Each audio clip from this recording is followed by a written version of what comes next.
Taksyon, nandito si SG Jerry Nevalio. Apat sila attorney and nais silang ireklamo itong kanilang agency dahil sa mababang pasahod. Sige po. Ulit. Opo, no? SG, sino po si SG Jerry? Sir. Kayo po. Magandang hapon po, sir. Sir, Sige po, maybe ma-share nyo yung story ninyo, no? naano lang po namin sir, yung agency namin sobrang baba ng sweldo to 80 per day. Sa Metro Manila po kayo? Opo, Caloocan sir. Caloocan, okay. 12 hours kami nagjo-duty, 7 days, walang day off. Sa bawat 12 oras, 280 lang po. Opo. Opo. Gano'n ho katagal? 3 years na po. 3 years na? 3 years na po sa August. Dapat talaga, no? Meron. So ano pa po yung ibang benefits na natatanggap nyo naman? Yung benefits po, Hinuhulugan kompleto naman naman, sir. Kompleto Ang naman opo. yung benefits. Ang ano lang sa amin sir, walang payslip. Tapos, Okay. Oo. ano kami sa kanila ng pera, babali, may control. Babali kami ng 1,000, bigyan lang kami ng 300. Pero pag uutang kami sa 5-6, bibigay. 5,000, 10,000, 15,000, magbigay. Okay. Pero kontrolado kami sa bali. Pero yung ano natin dito, no, yung sa sweldo, yun talaga. Opo, yung sweldo, sir. 280 ho, no, Opo. everyday. Okay. Sige po. Nasa linya natin ngayon sa line 4 si Miss Ananaya San Miguel. Kilala niyo ho siya? Si Miss Ananaya. Mr. Ay, sorry. Sorry po. I apologize. No? Mr. Ananaya San Miguel. Good afternoon, Mr. Ananayas. Hello, good afternoon po. Yes, magandang hapon po sa Wanted po sa radyo, Opo. sa show ni Idol Rafi. No? Nandito po ang apat lang ho ba kayo? May iba pa kayong hindi lang sumama? Apat lang. po, sir. Meron po din Meron sumama, pa mga sir. iba po. Kasi po naka-duty. So, ano rin sila? 280 rin yung ano Opo. sa kanila. Okay. Mr. Ananayas, magandang hapon po. Nandito yung apat ninyong... Magandang hapon po, sir. Magandang hapon. Opo. Narinig nyo naman po siguro yung sinabi kanina na 280 nga lang daw po, no? Para sa 12 oras. Ang minimum wage po natin ngayon para sa 8 na oras ay 537. No? Sige po, Mr. Ananayas, ano po ang masasabi nyo? Hindi. Kasi po, nag-ano po kami ng proposal doon sa client. Oo, under process nga po yun. Na itatama namin sa ano kasi alam naman namin yung kulang yung kanilang kinikita. So may proposal kami, naghintay na lang sabi ng company, dalawa na lang daw yung hindi pumipirma, ma-approve na. Pero syempre po, Mr. Opo. Mr. Ananayas, no, regardless po ng kontrata ninyo sa kliyente, alam nyo naman po siguro na dapat masweldohan sila ng tama regardless sa usapan sa kliyente. So, ang sabi po sa amin nila kanina, no, 3 taon na kayong 280. Yung iba sir, labas na 3 taon. Nagpas na. Nasa ako po siya, nasa 4 years na. Napakasakit po, no? Tapos, dapat 537. So, yung sahod ko po, sir, nasa 325. Hindi kami parehas eh. Hindi para pero po sir. Basta po mababa sa 537 sa 8 na oras. Baon na nga po sir sa utang. Ano ho talaga yun, no? Maling-mali po talaga. Minsan, sir, natitingga pa ng duty. Kakasakit na, Bukod inaabot. pa doon po sir, pagpapa-duty pa po ng Yung ano 10 nyo, days. Mr. Ananayas, no? Kasi nga po, kung hindi, talagang dadalhin natin sa labor to, no? Pero, yung ibabayad nyo po sa kanila, kailangan po mag-retroact doon sa, kumbaga bumalik doon sa panahon na una silang nagsimula, tapos kulang yung kabayaran. Dapat ho, ma-account yon lahat, no? Mabilang po. Kasama po ba yon sa proposal na sinasabi ninyo? Kasi po dapat, today, ayos na yung sweldo nila eh.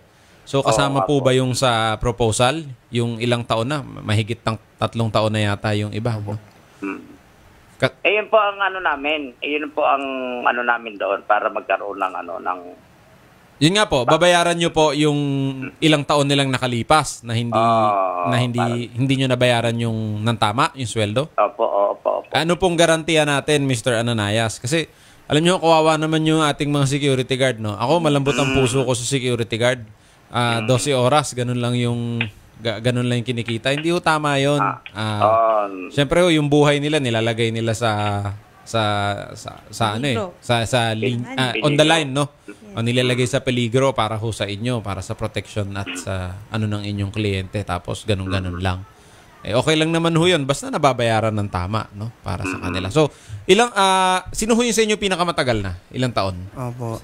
5? 2014 po ko, yung December nagsimulat.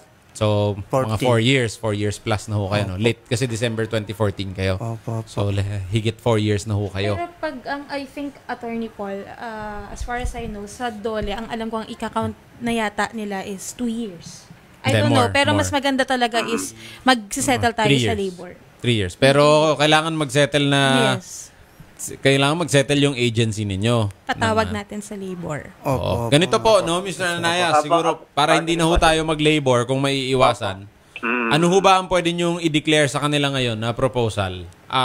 May papangako. Mapapangako nyo po sa inyo na kung hindi matupad, talagang dadalhin natin sa labor. Kasi kawawa naman ho. Yung ating Tutulungan security. namin to, sir, na At alam nyo, no, ako po, labor practitioner din po ako.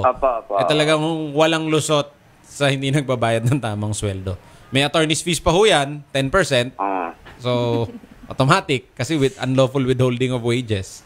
So, Mr. Ananias, ano po ang pwede nating ma-propose po kaya? Hindi, ganito po. Makikipag-usap ulit ako ngayon this afternoon doon sa client PNP. Yan naman po, nagjo-duty pa naman po yan hanggang ngayon. Syempre po, kailangan nilang kumain di ba? Pero dapat po, at kailangan nilang maghanap buhay para sa mga pamilya. Pero dapat po, yun nga, yung bayad nila, hindi lang moving forward, no? Kasama po yung taon na hindi sila nagsweldo ng tama. No? Sige po.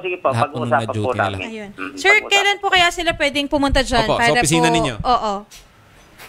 Anytime, pwede sila pumunta rito. Sige, baka bukas, sir, mga kaibigan ko yan, ayun ma'am. naman pala. Sir, ganito, bukas. Kasabi ko si Libalyo, si Solitario. Mga kaibigan ko yan. Okay. Sir, sige po, pupuntahin namin dyan. Pag sakali po na hindi nyo po naibigay yung tamang pasahod sa kanila, tutulungan po namin sila iakyat to sa labor. Sige po, ma'am. Salamat, namin sir. kayo bukas. Anong oras po bukas? Ginagawa po namin lahat yung magagawa po Salamat po. Salamat Oo, po. kasi naintindihan po namin yung sila kalagayan nila. pumunta ng opisina, ma'am. Apo. Anong, ano? Patanghali Sige, na po. Ano po? Mga alauna po, gano'n. O, Alas 12. mga alauna po. 1 o'clock po, bukas, pwede silang pumunta sa office ninyo? Okay po? Pwede. So, nandun po kayo 1 o'clock? Okay na po sa inyo. Samahan namin kayo. Opo. Salamat po. Okay? Okay, ganun na lang po. Para mapag-usapan. Pero po hindi lang moving forward kasama yung mga nakaraang taon na hindi nila nakuha yung tama. Sige pa. Ang tanong po, sir, may bibigay po ba nila? May? Mabibigay Hindi, po. ang mangyayari kasi niyan, sir, sisettle po. magbigay po kayo ng computation nyo and magbibigay din sila ng computation nila. Sakali po, doon po kayo, I-reconcile yan kumbaga magme-mediate kayo, pag-uusapan nyo po. Ngayon, kung hindi po kayo Magkasundo. kontento doon po sa computation nila, and hindi din sila kontento sa computation ninyo, pwede po nating ipa-compute yan sa labor para mas legal po. Yun po ang pwede natin sige gawin. po. Pero hanggat kaya, kung kaya naman pong pakiusapan bukas, para hindi na rin po umakyat ng labor, mas maganda po. Mas maganda Kung may po. iwasan po natin yung kaso, no? Pero kung talagang kailangan, dudulog po tayo sa kaso, sa arbiter, okay? Kumbaga, kung kailangan na talaga ng papaubligan na natin sila. At ako po nagsasabi sa inyo, no? Walang depensa sa hindi pagbayad ng tama ng sweldo. Ayun. Okay? Okay? Salamat po. Okay, at least bukas po, At least alauna. bukas, kung ma-settle natin tomorrow, para hindi na din natin umakyat. Pero kung kailangan, akyat talaga tayo sa natin. Opo. Magbigay din po kayo ng computation bukas. Okay po? Salamat po. Maraming salamat po. Mag-compute din kayo. Oo. Salamat po. Okay.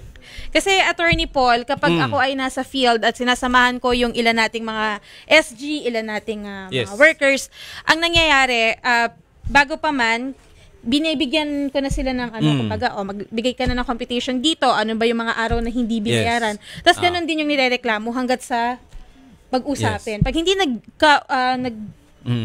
settle, iakit ng labor. Oo, tama ho yun. No? Abiso rin natin sa ating mga nanonood na pag magdadala ho kayo ng complaint lalo na sa hindi tamang pagbayad, maganda ho na may computation din kayo ng sarili.